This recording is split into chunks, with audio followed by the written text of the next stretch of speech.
first play was a hold, the second was almost interception. And then you called timeout. You seem to be pretty frustrated. Remember why you called timeout and what was the purpose?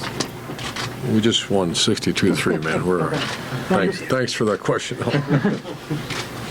By the way, you're 124-6 in November. What certainly got it rolling? What was better, offense or defense today? I think anytime you play defense, 2 weeks in a row, man, you just playing. The guys are playing really hard. Nice rotation of defensive line, and the one thing that we're going to find out now.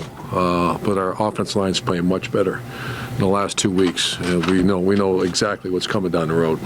Over here to the right, Tim. Yeah, Urban, Curtis Samuel again had that double day. Only touched the ball 9 times, but had 100 and quite a few yards. Doggone it, they only touched it 9? Yeah. We got to do a better job. He only played a half this week. But clearly he's coming ridiculous. every week, right? What just jumped at you about his performance today? Well, he's, we wanted, when you saw they pressed him, we just feel real confident with him that he can obviously punch the ticket deep. And so he continues to, the thing that's so good about Curtis is football smart is unbelievable. So you think about the things he does.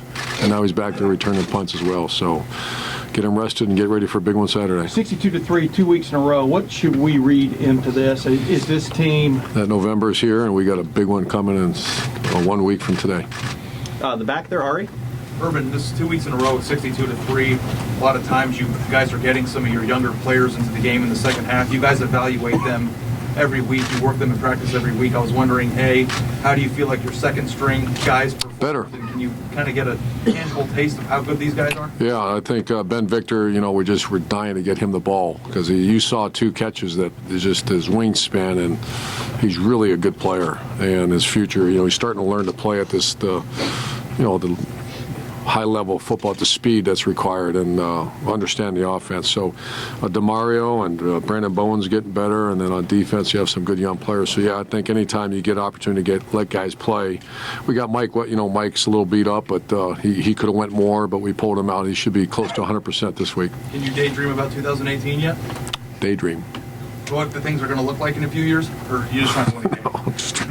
Who's your Heisman candidate, Curtis or JT? Beat Michigan State. Rob.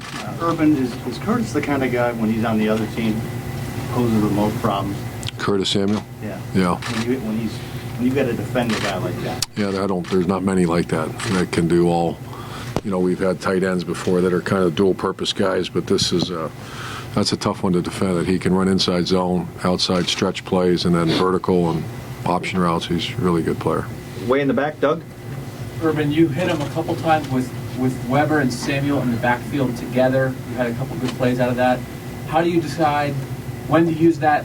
What do you like about that? I know you can't do that every snap, but what does that mean when you have Mike and Curtis back there together like that? Oh, Mike's a very good blocker. He's starting to really, he's a thumper. And then we run a little triple option with those 2 guys too. So that's a nice little package, JT and those 2 guys. So you'll probably see a little bit more of that. Tim. Urban, when you got Buckeye Nation here, thousands and thousands of fans, Yep. stay till the very end and supporting you guys, what does that mean to the program and to the players and to the... Well, I told our players, all the way from when I first got here to the skull session to the Buckeye walk all the way through, to take your headsets off, man, and go shake hands with people and tell them thanks for being here. They don't have to do that. And same thing, here we are 3-4 states away. And after the game, I told our players, go shake their hands and tell them thank you for being here. It's a very unique place, Ohio State, and tell them you love them, appreciate it. We're going to play real hard for you. Tino, over here to the right. Correct me if I'm wrong, but I believe J.T. Barrett broke the Big Ten record for... No? Not today? Not today. They're adding in a What? We got to factor in bowl games as well. He's Come on, Jerry. I know it. Well, anywho, he played really well. I just need your thoughts and comments on how he played today.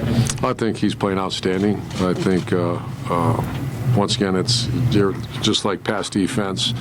Offensive football is dictated by the offensive line. And when they're playing like they're playing right now, it's pretty good. And last 2 questions. Nick, right here.